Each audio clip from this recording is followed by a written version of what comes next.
দুঃসংবাদ এসএসসি 2026, তোমাদের খাতা পুনর্মূল্যায়ন নিয়ে অর্থাৎ বোর্ড চ্যালেঞ্জ যারা করেছিলে তাদের খাতা পুনর্মূল্যায়ন নিয়ে দুঃসংবাদ দিয়েছে শিক্ষামন্ত্রী নিজেই। তার কথা অনুযায়ী খাতা পুনর্মূল্যায়ন করা সম্ভব নয়, সে পুনর্মূল্যায়ন করতে চাচ্ছে না। ঠিক আছে, দেখো, বোর্ড থেকে তাদের টাকা নেওয়া হয়ে গেছে, এখন তার কথাটা পুরোপুরি তারা চেঞ্জ করে ফেলছে। ঠিক আছে, দেখো, এবছর অলরেডি 13 লাখ শিক্ষার্থী আবেদন করেছে। ঠিক আছে, 13 লাখের বেশি শিক্ষার্থী বোর্ড চ্যালেঞ্জ করেছে।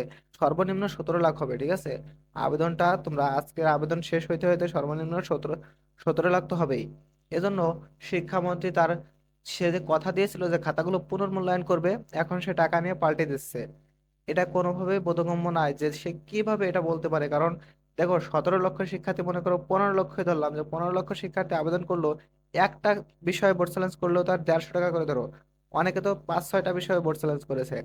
একটা বিষয়ে বোর্ড চ্যালেঞ্জ করলেও 150 টাকা করে গুণ দিয়ে তোমরা যদি 15 লাখ গুণ করো, তাহলে কত টাকা আসে বুঝো। তাহলে এতগুলো টাকা বাণিজ্য করে তারা লাস্টে এখন পোল্টি মারতেছে। দেখো কি বলছে, যে এরই মধ্যে 12 লাখের বেশি আবেদন পড়েছে।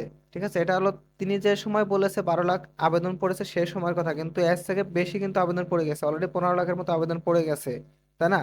তাহলে সে 12 লাখের সময় বলছে যে আমার মনে হচ্ছে আমাকে আবার 20 লাখ শিক্ষার্থীর খাতা প্রত্যেকের দেখতে হবে, এটা বাস্তবিক অর্থেই অসম্ভব।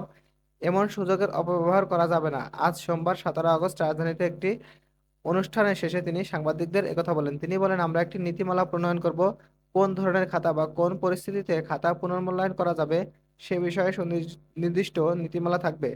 কারণ দেখা যাচ্ছে কেউ জিপিএ 5 পেয়েও গোল্ডেন A+ পাওয়ার পরও পুনর্মূল্যায়নের আবেদন করেছে। ঠিক আছে, এখানে সে সুযোগের অপব্যবহার কিভাবে বলতে পারে? কারণ এটা নিয়ম একটা, সে বলেছে যে বোর্ড চ্যালেঞ্জ করলে তারা খাতাগুলো পুনরায় মূল্যায়ন করবে, তাই না? অন্যান্য বছর শুধুমাত্র নম্বর গণনা করতো, কিন্তু সে বছর পুনরায় মূল্যায়ন করবে, এই কথাটা বলে সে আবেদন করতে বলছে। সকল স্টুডেন্টরা আবেদন করছে, তাই না? এখন যার টাকা হয়ে গেছে কোটি কোটি টাকা, এখান থেকে বহু কোটি টাকা তারা আর্ন করছে। আর্ন করার পরে এখন তারা বলতেছে যে খাতা পুনর্মূল্যায়ন করা অসম্ভব।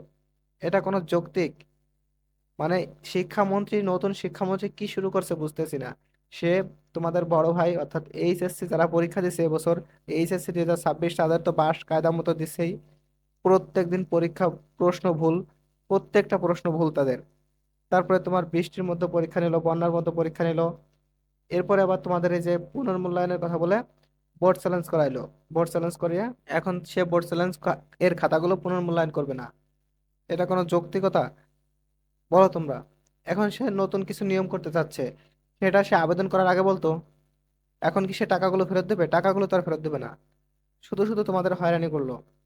এ বিষয়ে তোমরা কি মনে করো, কি করা উচিত অবশ্যই কমেন্টে জানাবা। শিক্ষামন্ত্রী নতুন নিয়মে এটা আনতে পারে যে শুধুমাত্র যারা ফেল করছে তাদের খাতাগুলো দেখবে, এবং যারা রেজাল্ট ভালোর জন্য আবেদন করছে তাদের খাতাগুলো পুনর্মূল্যায়ন করা হবে না, শুধুমাত্র তাদের নম্বরগুলো গণনা করা হবে, এটা হতে পারে। কিংবা সকলের নম্বর শুধুমাত্র গণনা করা হবে, কারো খাতায় পুনর্মূল্যায়ন করা হবে না। এভাবে চললে তো আসলে হয় না, তাই না? তোমরা কি মনে করো এই মুহূর্তে তোমাদের কি কোনো আন্দোলনে যাওয়া উচিত, কিংবা যে কোনো পদক্ষেপ তোমরা কি পদক্ষেপ নিতে চাও অবশ্যই কমেন্টে জানাই যাবা। তো ভালো থাকো তোমরা সবাই, সকলের জন্য শুভকামনা রইলো। আল্লাহ হাফেজ।